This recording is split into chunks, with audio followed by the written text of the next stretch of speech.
សួស្តីអ្នកទាំងអស់គ្នាតោះថ្ងៃនេះយើងមករៀនពាក្យគុណនាមណាគុណនាមអ៊ីតែអញ្ចឹងពាក្យទី1អូគីអូគីណាមានន័យថាធំដូចជាឡានធំអីធំឲ្យតែធំគឺយើងប្រើគុណនាមនឹងបានតោះអញ្ចឹងពាក្យឈីសៃណាឈីសៃនឹងតូចអញ្ចឹងអ្នកទាំងអស់គ្នាជនជាតិជប៉ុនខ្លះគេអានថាជីចៃណាគេបញ្ចេញសម្លេងបែបហ្នឹងអញ្ចឹងគេលោកអ្នកទាំងអស់គ្នានៅក្នុងប្រទេសជប៉ុនឬពាក្យជីចៃអីអ្នកទាំងអស់គ្នាត្រូវដឹងថាមកពីពាក្យឈីសៃណាបាទមានន័យថាតូចពាក្យទី2អាតារ៉ាស៊ីណាអាតារ៉ាស៊ីថ្មីអាតារ៉ាស៊ីហ្នឹងណាបាទពាក្យទី3ហ្វឺរុយហ្នឹងមានន័យថាចាស់ណាបាទពាក្យទី5អ៊ី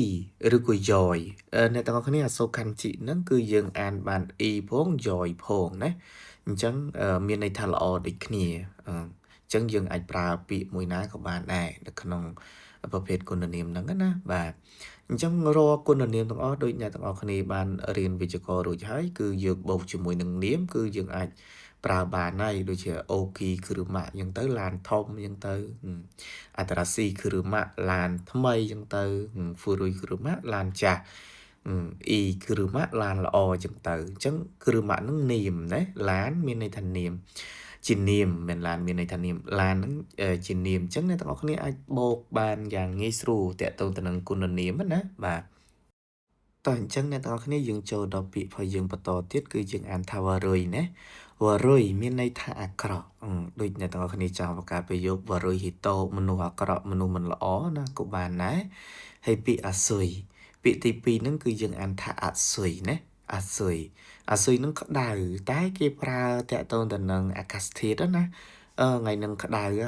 ខ្ជិលវ៉ាអាសុយですねអញ្ចឹងទៅថ្ងៃហ្នឹងក្តៅណាបាទ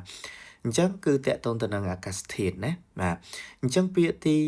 3សាក់មួយអ្នកទាំងអស់គ្នាសាក់មួយហ្នឹងមានន័យថាត្រជាក់អញ្ចឹងគេប្រើតាក់ទងអាកាសធាតុដូចគ្នាហ្នឹងអញ្ចឹងភាសាជប៉ុនគេបែងចែកកន្លែងហ្នឹងអញ្ចឹងអ្នកទាំងអស់គ្នាសូមផងប្រយ័ត្នផងកុំឲ្យប្រើប្រាស់ច្រឡំណាដោយអាកាសធាតុថ្ងៃហ្នឹងត្រជាក់សាក់មួយですねអញ្ចឹងទៅតែអញ្ចឹងអ្នកទាំងអស់គ្នាមកមើលពាក្យទី4យើងអានថាអាសុយដូចគ្នាណាអាសុយហ្នឹងមានន័យថាក្តៅដែរតែសំដៅទៅលើវត្ថុឬក៏របស់អីចឹងណាដែលវាក្តៅគឺគេប្រើពាក្យអាសុយហ្នឹងអញ្ចឹងពាក្យទី5ស៊ឺមេតៃណាស៊ឺមេតៃហ្នឹងមានន័យថាត្រជាក់អញ្ចឹងតកតងទៅនឹងរបស់ឬក៏វត្ថុដូចគ្នាដែលយើងយកទៅក្លាសេយកទៅដាក់ទូទឹកកកវិទ្យាអីចឹងណាបាទគេមិនមែនប្រើតកតងទៅនឹងអាកាសធាតុទេអញ្ចឹងអ្នកទាំងអស់គ្នាប្រយ័ត្នច្រឡំណាបាទតោះអញ្ចឹងយើងចូលពាក្យរបស់យើងបន្តទៀតពាក្យមឺហ្សឺកាស៊ីណាមឺហ្សឺកាស៊ីមានន័យថាពិបាកណាអ្នកទាំងអស់គ្នាឧទាហរណ៍យើងចង់និយាយនីហុងហ្គោកាមឺហ្សឺកាស៊ីですねមានន័យថាភាសាជប៉ុនហ្នឹងពិបាកអញ្ចឹងយើងប្រើអញ្ចឹងក៏បានដែរមឺហ្សឺកាស៊ីឬក៏យើងចង់បូកជាមួយនឹងនាមអីមួយក៏បានដែរណាបាទអញ្ចឹងពាក្យទី2យ៉ាសាស៊ីណាយ៉ាសាស៊ីងាយស្រួលណាយើងចង់បង្កើតប្រយោគទៀតក៏បាននីហុងហ្គោកាយ៉ាសាស៊ីណាភាសាជប៉ុនគឺងាយស្រួលតែអញ្ចឹងអ្នកទាំងអស់គ្នាយើងចូលពាក្យទី3គឺថាកៃណាអ្នកទាំងអស់គ្នាថាកៃហ្នឹងគឺយើងបកថាថ្លៃក៏បានខ្ពស់ក៏បានដែរនៅក្នុងអត្ថន័យវាមាន2អ្នកទាំងអស់គ្នាបើសិនជាយើងនិយាយជាមួយនឹងអាគារណាថាតេម៉ូណូកាថាកៃមានន័យថាអាគារហ្នឹងខ្ពស់ប៊ីឬក៏ថាកៃហ្នឹងអាគារហ្នឹងខ្ពស់តែបើសិនជាករណីអ្នកទាំងអស់គ្នាប្រើជាមួយនឹងទំនិញណាប៊ឺកាហ្កាថាកៃមានន័យថាទំនិញហ្នឹងតម្លៃវាថ្លៃបាទវាខុសគ្នាថងហ្នឹងអញ្ចឹងអ្នកទាំងអស់គ្នាបកប្រែទៅតាមស្ថានភាពវាទៅយើងអាចបកប្រែបាន2ណាបាទអញ្ចឹងពាក្យទី4អ្នកទាំងអស់គ្នាយ៉ាស៊ុយណាយ៉ាស៊ុយហ្នឹងថោកអញ្ចឹងសំដៅទៅលើគេរបស់អី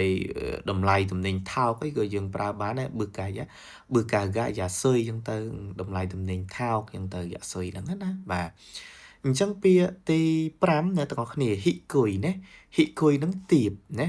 ដូចតកតងទៅនឹងសីតនហភាពអីទៀបឬក៏អីចឹងក៏យើងអាចប្រើប្រាស់បានដែរពាក្យហ្នឹងអញ្ចឹងអ្នកទាំងអស់គ្នាអាចយកទៅរៀនបានយ៉ាងងាយស្រួលតកតងទៅនឹងប្រភេទគុណនាមហ្នឹងអញ្ចឹងខ្ញុំនឹងព្យាយាមអីគេបង្រៀនតកតងទៅនឹងប្រភេទគុណនាមឲ្យបានច្រើនឲ្យអ្នកទាំងអស់គ្នាងាយស្រួលក្នុងការស្វែងរកនៅមេរៀនប្រភេទគុណនាមផងដែរអញ្ចឹងអ្នកទាំងអស់គ្នាអាចធ្វើការចុច Subscribe page channel YouTube របស់ខ្ញុំទៅនឹងទទួលបាននៅមេរៀនថ្មីបន្តបន្ទាប់ទៀតនឹងមានលំហាត់ផ្សេងទៀតដែលខ្ញុំត្រៀមនឹងផ្ដល់ជូនអ្នកទាំងអស់គ្នាដើម្បីឲ្យអ្នកទាំងអស់គ្នាងាយស្រួលក្នុងការអនុវត្តដើម្បីត្រៀមប្រឡងកម្រិត N5 ឬក៏ N4 អញ្ចឹងទៅអញ្ចឹងយើងជួបគ្នានៅវីដេអូក្រោយទៀតណា Oscar Samades